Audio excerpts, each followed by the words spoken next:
Olá, telespectador, pela TV Assembleia, nós estamos começando mais um programa Ponto de Vista. Hoje o assunto é parto humanizado, que será tema de um seminário aqui em Alagoas. E para que a gente possa falar um pouco sobre esse assunto, nós temos como convidada hoje aqui no programa a engenheira florestal Milena Capitu. Ela faz parte do grupo Roda Gestante, que é composto por pessoas e, através de redes sociais, discute as questões relacionadas ao parto humanizado. Milena, é um prazer recebê-la aqui. Muito obrigado por ter aceito o nosso convite para que a gente possa conversar sobre esse assunto que tem suscitado muitas discussões. Obrigado pelo convite também, Valdemir. Eu estou muito feliz de estar aqui falando sobre um assunto que eu acho que é importante para todas as mulheres que vão ter filhos ou que já tiveram e vão ter netos. Enfim, é um assunto que a gente tem que começar a discutir, sim. Milena, qual é a sua experiência sobre parto? Você já é mãe? Sim. Eu tenho 3 filhos, um Pedro, que nasceu em 2004 através de um parto cheio de intervenções, que é as intervenções padrão, né, realizadas nos hospitais. Inclusive, o meu parto foi uma aula onde vários obstetras residentes estavam assistindo o parto e aprendendo aquelas técnicas que hoje já se sabe que são ultrapassadas, né, através da medicina baseada em evidências. Então, meu parto, ele teve ruptura artificial da bolsa, fui obrigada a ficar deitada, que é o que se chama de litotomia, em posição ginecológica, e normalmente, e também sofri o Christeler, que é aquele que pressiona a barriga, e outras pequenas intervenções, como a episiotomia, que é o corte no períneo. Então, no meu segundo parto, que aconteceu... Isso tudo que você está falando sobre o seu primeiro parto, você já tinha essa noção quando ele aconteceu? Ou essa noção que você transmitiu agora para mim, para o telespectador, ela veio depois? Essa noção veio porque quando aquele parto aconteceu, eu não tinha sido informada de absolutamente nada. Somente eu perguntava para o obstetra: como que vai ser, como que eu vou saber que o meu bebê está para nascer? Ele fala: você vai saber, só isso. Então, eu não sabia que que o bebê poderia passar do tempo, entre aspas, que é uma falsa indicação, né, que o bebê nasce no tempo dele, certo? Só não nasce se o obstetra fizer a cesariana antes da hora. Então, o Pedro nasceu com 42 semanas, mas isso porque lá o procedimento era guardar até 42 semanas, porque normalmente o que a gente vê é bebês nascidos através de cesariana até com 37, 38 semanas, por conveniência, né, do obstetra, às vezes até por escolha de uma mãe que não está informada. Mas depois desse parto, eu fui procurar saber a necessidade de cada uma daquelas intervenções que eu sofri. E eu fui descobrir que todas elas, a maioria, serve para apressar o parto. E elas não são benéficas nem para a mãe, nem para o bebê.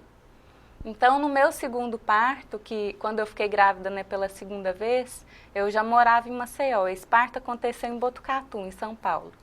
O primeiro? O primeiro.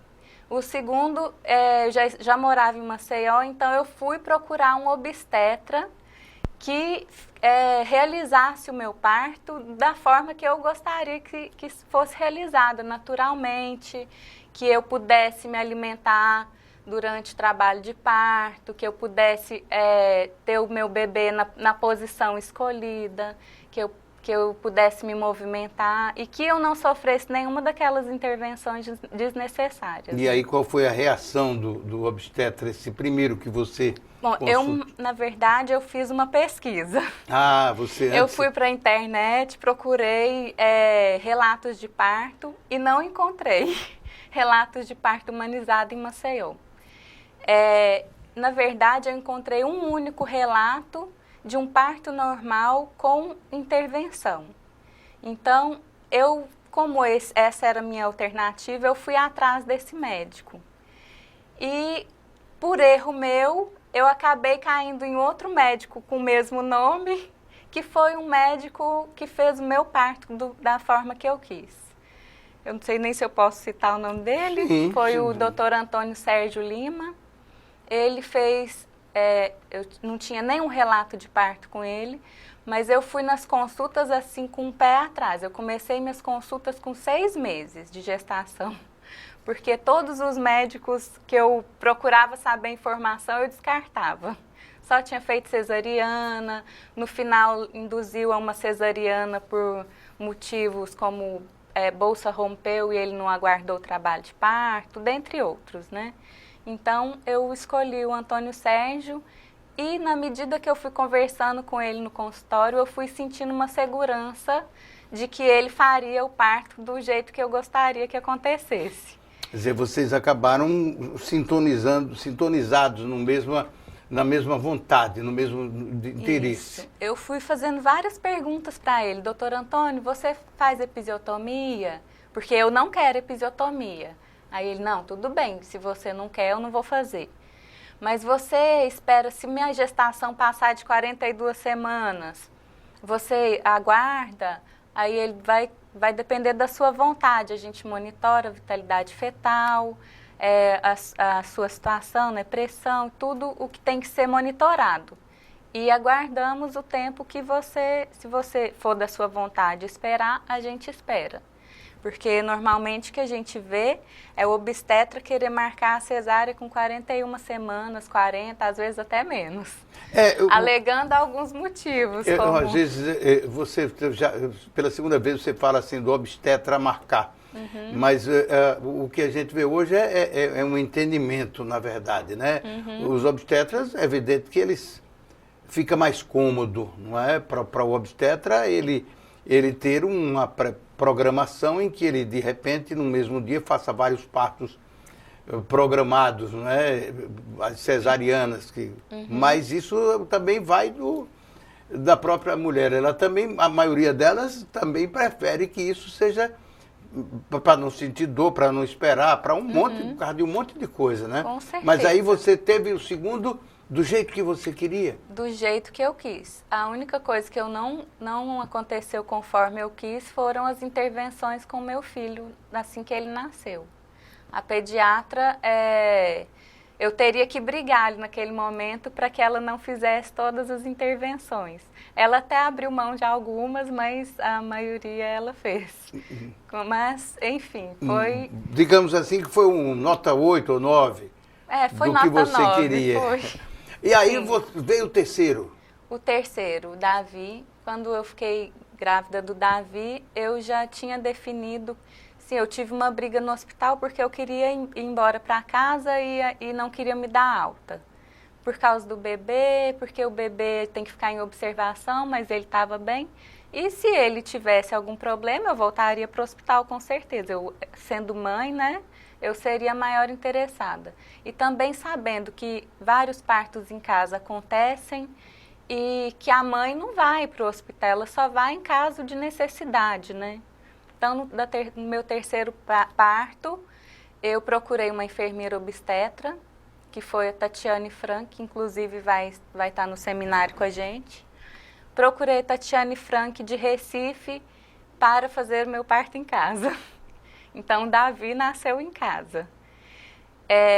Tatiane deixou Juliana Oliveira comigo, que também é enfermeira obstetra, e teve um parto em casa com ela aqui em Maceió. E Juliana ficou em casa comigo, monitorando vitalidade fetal, com todo o material necessário para reanimação neonatal, caso ele nascesse, fosse necessário utilizar. Então, elas levam, né, material... o que é de mais importante para uma emergência. O que o telespectador, de repente, pode estar perguntando, Milena, mas você não correu riscos com um parto assim em casa, sem toda a aparelhagem, sem tudo aquilo que um hospital oferece numa necessidade emergencial? Na verdade, o risco existe tanto no parto em casa quanto no hospitalar. Eu optei pelo que eu achei ter o menor risco. Exatamente isso. Porque o trabalho de parto em casa, ele desenvolve melhor.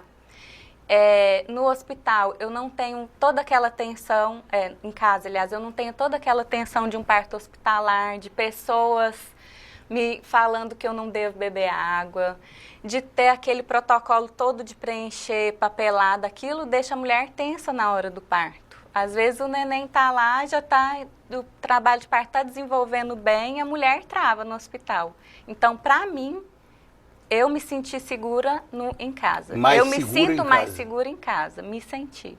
Outras mulheres se sentem mais seguras no hospital, então essas mulheres devem ter o bebê delas no hospital. E em São Paulo, em Minas, tem as casas de parto. Então, quem se sente seguro em ter um bebê em casa de parto, deve ter o bebê em casa de parto. Então, eu me senti muito segura em casa, especialmente porque eu estava com um profissional habilitado para atender parto em casa.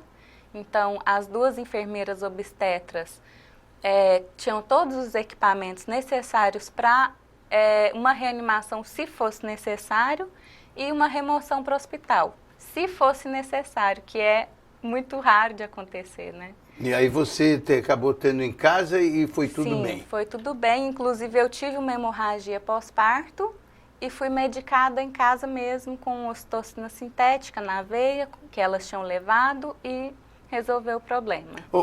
Milena, agora você disse assim, quando foi a primeira vez, né, você procurou e não encontrou experiências, pessoas que tivessem passado por isso. Mas hoje isso já existe, né? As pessoas Hoje, estão compartilhando mais e discutindo essa questão. O que evoluiu dessa época em que você não encontrou nada para hoje? Em que vocês têm um trabalho, e daqui a pouco a gente vai mostrar aí, e-mail, site, Facebook, tudo que vocês discutem. Nesses 3 anos, né, que nós começamos, na verdade esse trabalho começou assim, nós nos encontramos 4 pessoas do grupo que fomos as fundadoras, eu, Andresa Souto, Fernanda Café e Anne Nogueira. Então nós a gente começou a entrar em contato uma com a outra através de uma lista nacional, que é a lista Parto Nosso. Então, através dessa lista, nós nos encontramos, nos reunimos e decidimos criar o grupo Roda Gestante para começar a compartilhar essas informações. Então, no primeiro momento, nós fizemos as nossas reuniões, divulgamos o nosso Facebook para as amigas. Então, para as pessoas mais próximas. Então, no início, as nossas reuniões não tinha ninguém, era só nós 4, e alguma amiga que ia e tal. Então, no segundo momento, foi criado o grupo se abriu, né, para outras pessoas, porque antes era um grupo fechado e só a gente não aceitava ninguém. Então, o grupo se abriu e começamos a aceitar pessoas que estavam buscando informação. Foi criado o blog, que ele está um pouco parado ainda porque o Facebook movimenta muito. Então, bem, aí no Facebook começou a aparecer pessoas que estavam procurando informação em busca de um parto humanizado, e esses partos começaram a acontecer. O Antônio Sérgio, ele já realizou vários partos do nosso grupo e a gente viu que as mulheres ficaram bastante satisfeitas com ele. Então, elas agora já têm esses relatos de parto publicados que estão acessíveis para quem está buscando informação, ou até tem alguns relatos que não são assim, a mulher não saiu 100% satisfeita, então através desses relatos a mulher fala assim, bom, ele fez episiotomia nela, mas eu não vou querer, então eu vou conversar com ele para que ele não faça, porque eu não quero. Então, através dos relatos de parto, a mulher vai criando o seu plano de parto, que é onde ela determina, onde ela define, onde ela vai imaginando o cenário do parto com os procedimentos que ela aceita ou não, conforme a informação que ela tem. Que ela tem. Milena Capitu é a nossa entrevistada hoje no Ponto de Vista. Estamos conversando sobre parto humanizado. e nós vamos fazer um pequeno intervalo e dentro de 1 minuto nós voltamos aqui na TV Assembleia.